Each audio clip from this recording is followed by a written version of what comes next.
Hi, Burundi's crisis may have begun with political protests, but there are foreboding signs for what may lie ahead.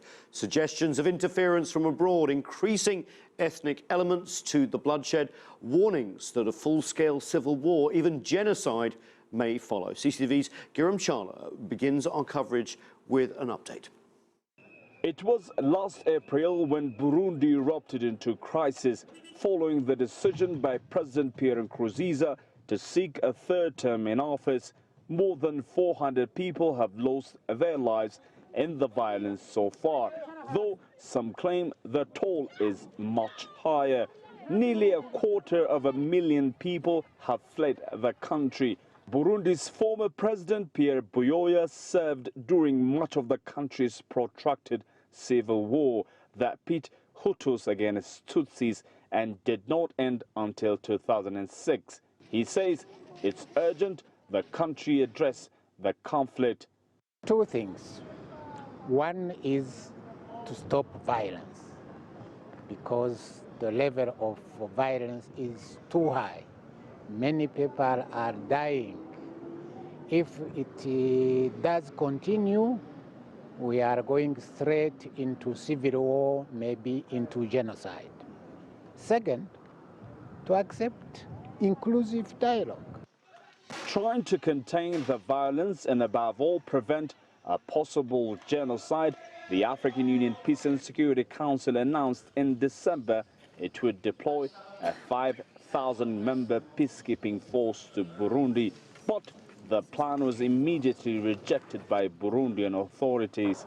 The African Union has continental military and human rights observers in Burundi, and they report all the happenings weekly, including daily incident reports. Officials say all the information coming out of the country points to the urgent need for intervention, either from the continent or the international community, to avoid a possible civil war. Gurumjala CCTV, Addis Ababa, Ethiopia. And 5 African leaders travelled to Burundi last week to push for peace talks just days after UN Secretary General Ban Ki-moon was in Bujumbura urging President Pierre Nkurunziza to open dialogue. The Burundian government agreed to allow 200 more African Union military and human rights monitors into the country. It's a small compromise, but a sign the government is open to assistance from regional and world partners to end the violence. Joining us now from Nairobi is Nanjala Nyabola, a Kenyan writer involved in multi-dimensional research into conflict in Africa. And from Johannesburg, we have Bob Wakesa. He's an expert in African foreign relations. With me in the studio is Fred Oladende. He is president of the Foundation for Democracy in Africa. And lastly, from Cape Town is Patrick Hajayandi, a senior project leader for the Institute of Justice and Reconciliation and a researcher with the World Bank. He also travelled to Burundi to study the role of family on former combatants. Patrick, let's start with you. You've been on the ground in Burundi quite a bit. Obviously, most people around the world remember Burundi for the brutal civil war over a decade ago. We've also had this constitutional crisis. Are there any parallels between the civil war and what could erupt in Burundi right now? What I can say about Burundi is that the country has a history of conflict, and this has been going on for a very long time, especially since the independence of the country. And there has not been any sustainable solution since that time. So what is going on today is a political crisis that was sparked by the willingness of the incumbent president to be re-elected for a third term. And this sparked a lot of demonstrations, especially in the city of Bujumbura, which at a given time became violent, and the police and the security forces and the army were obliged to intervene, sometimes with a lot of violence. And this is what created the political situation we are seeing today in the country. So it's a problem that I can say it's a cycle of violence that we have been seeing in the country, which has not found a solution until today. This is what we see. Nanjala in Nairobi, I just want to bring you in because you're an expert on reconciliation. Just a few years ago with the Arusha Accords in Burundi, there was real hope that the ethnic tensions between Hutu and Tutsi had been put to bed. There was power sharing. Is all that now under threat? And what's your way forward, do you think, in terms of the African Union? Because there have been some muddled messages from the African Union and the international community as to the way forward. I think the most interesting thing was the Arusha Accords had in some way brought some kind of stability to Burundi. The last 10 years have been some of, as Patrick said, have been some of the most stable years in Burundi's history, certainly since independence. And so I think the reading of the general sentiments among Burundians was that they had hoped that the Arusha Accords would be a full stop to these cycles of violence. And what is really under threat here, beyond just political instability, is really the feeling, the general feeling in the population that the conflict, the long-running conflict, had finally been over. And you're absolutely right about the mixed signals coming from the African Union. And I think it is partly because the African Union itself is pretty divided on how it wants to proceed on the issue of resolving conflicts in African countries. Burundi is a contributor to peacekeeping in the African Union. It is very active in Somalia. It is very active in South Sudan. And it's very difficult for the African Union to come out strongly against any country, regardless how small, that relies on for peacekeeping contributions, when most of the other countries in the Union have been reluctant to produce troops, even to go to Burundi. So I think, yes, it's definitely we're getting a schizophrenic mixed message from the African Union, and it's something that I think has contributed to the prolongation of this crisis, and is something that it's probably the most not inconstructive thing that could have happened at this point. Bob Wekese, in Johannesburg, the president of South Africa, Jacob Zuma, led leaders of Africa to the region recently. It's all really about putting regional pressure on a solution. Is that working? Right. I think the African Union is taking up this as its problem. You know, the adage goes that we need African solutions to African problems. And initially, when in December, the African Union indicated that they are going to send the 5,000 strong intervention force in December, there was an indication that they will take the force to Burundi whether or not the Pierre Nkurunziza regime agreed or not, that they had no choice in the matter. But as you know, subsequently in January, when there was the African Union Heads of State conference, they backed off that, which was an indication that perhaps Burundi was quietly undertaking quiet diplomacy vis-a-vis the coercive kind of approach that the African Union had decided to take. And at the January meeting of the heads of state of in Africa meeting, it was decided that the 4 heads of state will go to Burundi, which happened last week. You find that the statement that came out does not give you lots of optimism, because it was wishy-washy. It's as if the President Nkurunziza remained adamant on certain key points, so that they just talk about their 100 human rights observers and the 100 military experts that will be sent to Burundi, and not much more, really. Fred, so I'm sorry, I'm a bit pessimistic of that. Yeah. Well, there is room for pessimism in this, obviously.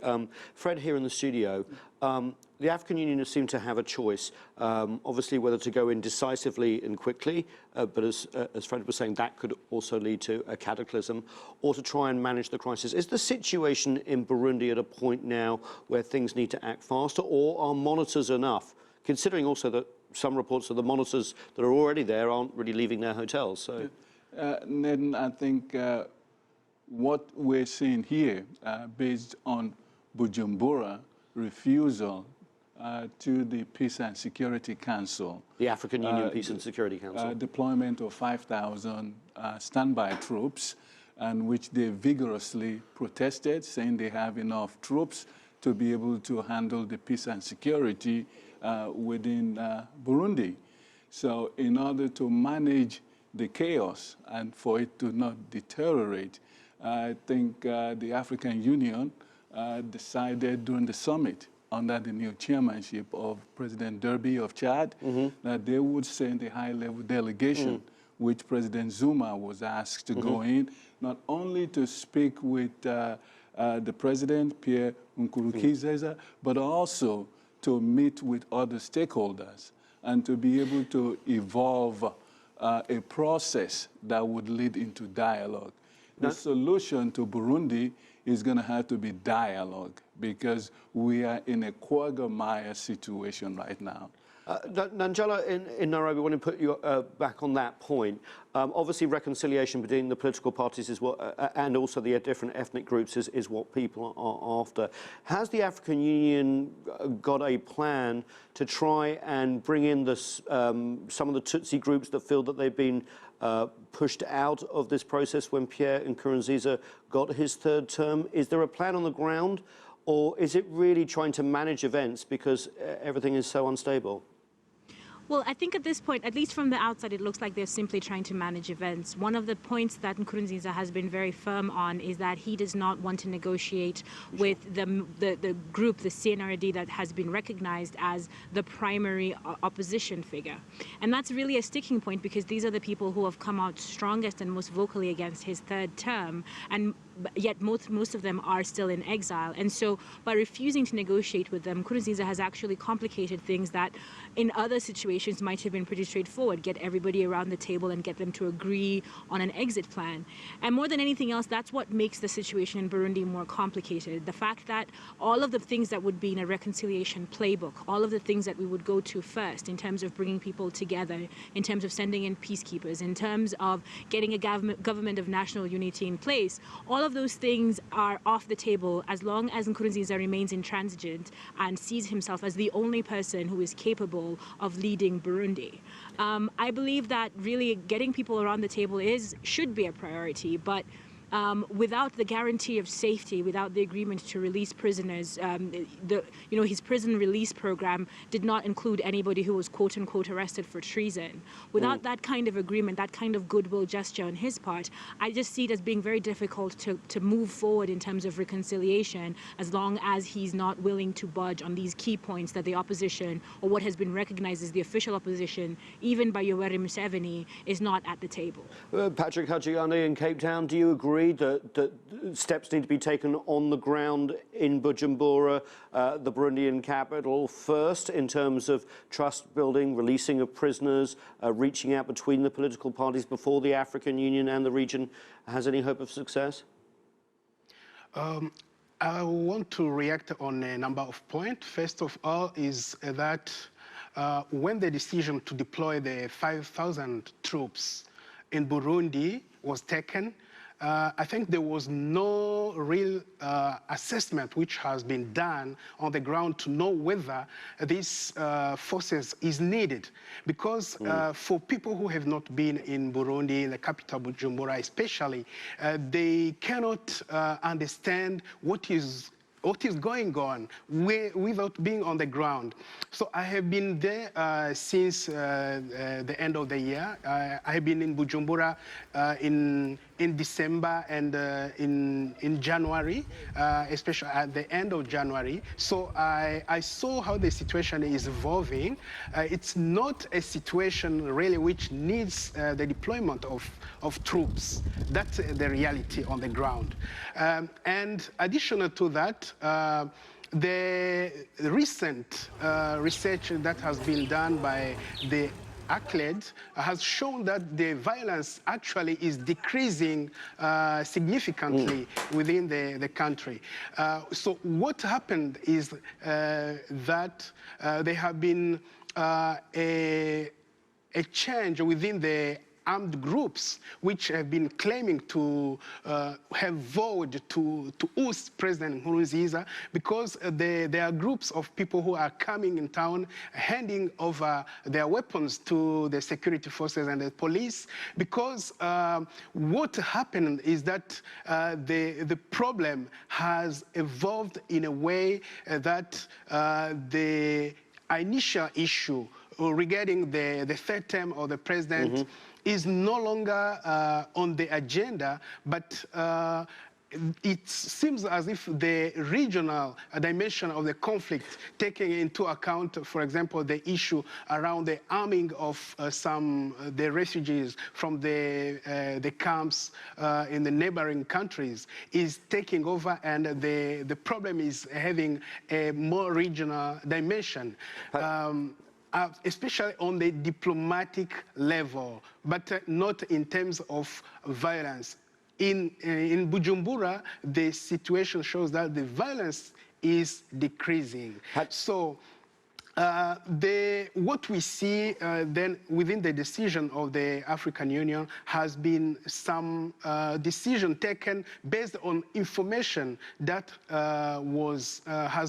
has been being spread, especially by the opposition, which is outside, but which has a more political dimension than the real issue that you see on the ground.